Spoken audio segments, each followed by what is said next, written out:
Making only $750 a month is like a college student's allowance. Even students working at bars earn more. Having a low-income wife is embarrassing. Maybe you should get a divorce so our son can find a better wife. After all, he's a great catch.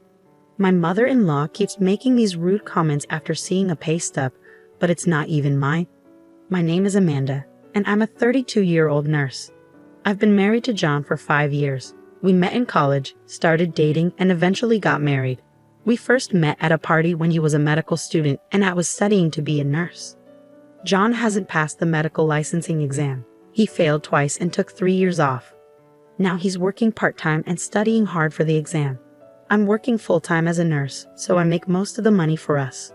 John isn't into bragging about money or posting pictures of fancy cars on social media. He's serious about his work, reading stories about people who've lost loved ones to illness, keeping up with the number of people affected by infectious diseases, and studying Japan's healthcare system.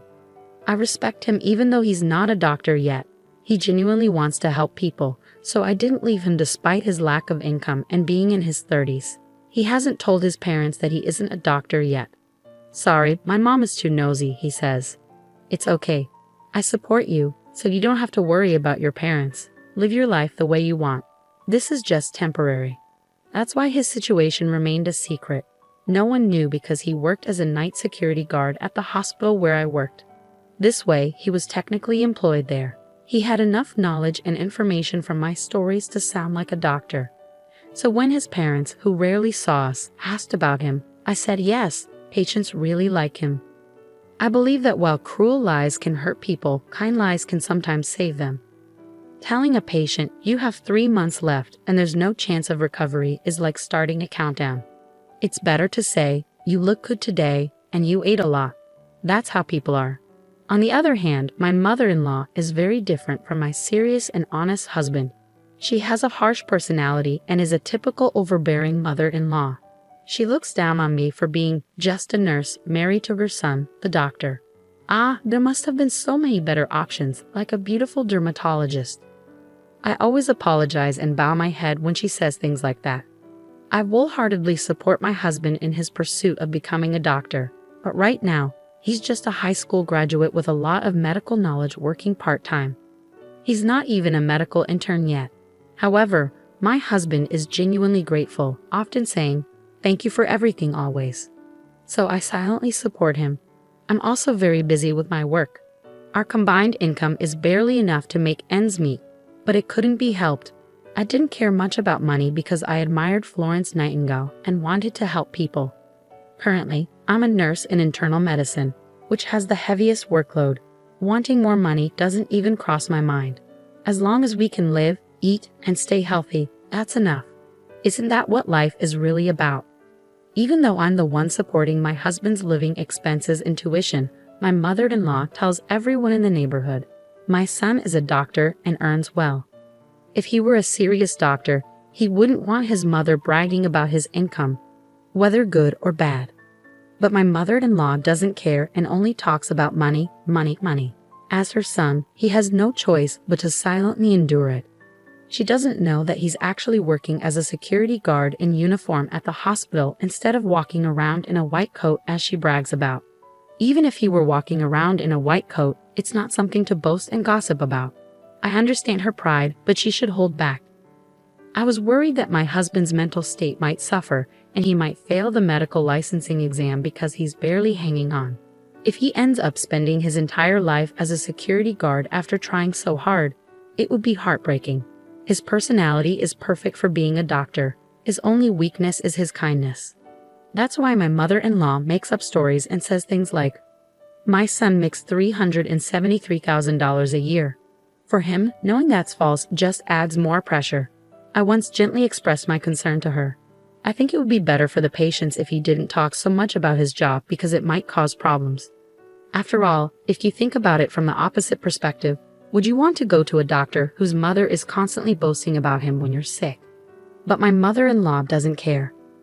Be quiet, you're just a nurse. You should feel lucky to marry a doctor. It's like winning a $3 million lottery. Money can't buy respect. You're just a nursing school graduate. She says mean things. I'm sorry. Thank you for letting me marry John.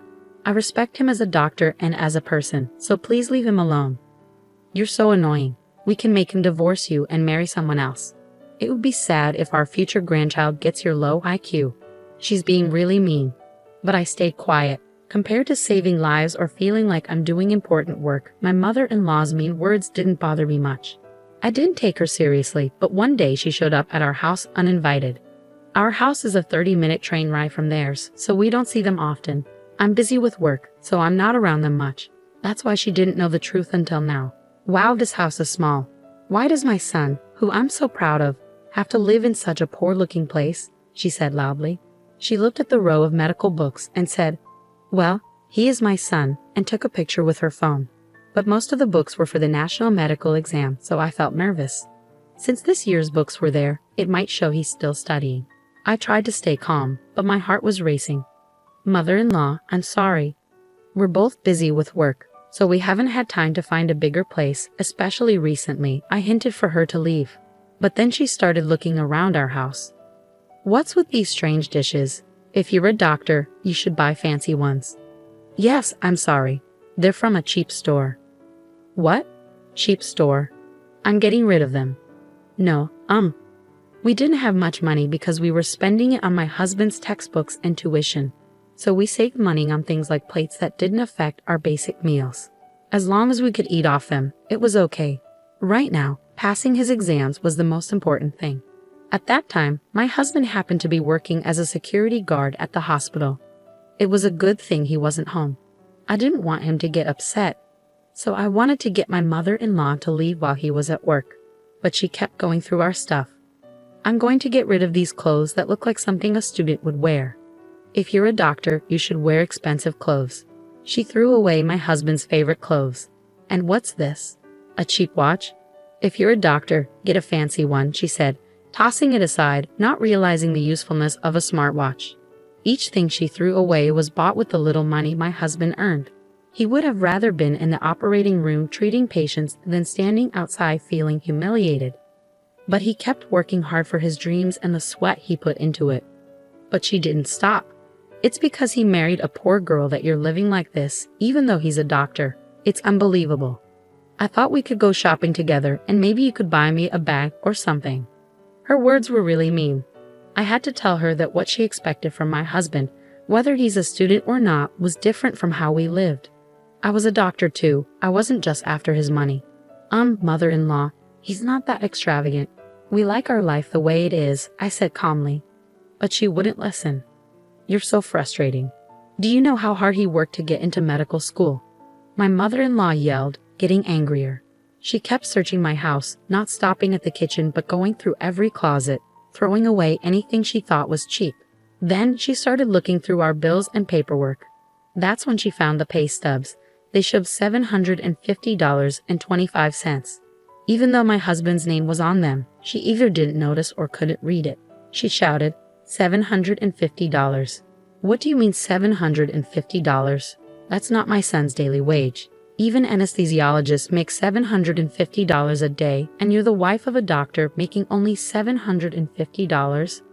Are you not working hard enough, or what?" She started to lose control.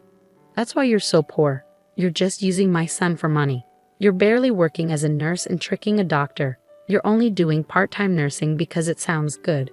$750 is nothing, so quit already."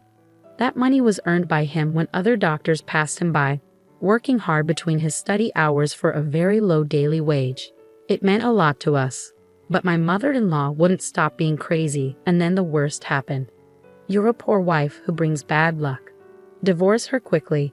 Just then, my husband came home from his part-time job. He looked shocked to see his clothes and watch thrown away. He started picking them up silently. But my mother-in-law said, "John, I don't want to be mean, but please divorce her.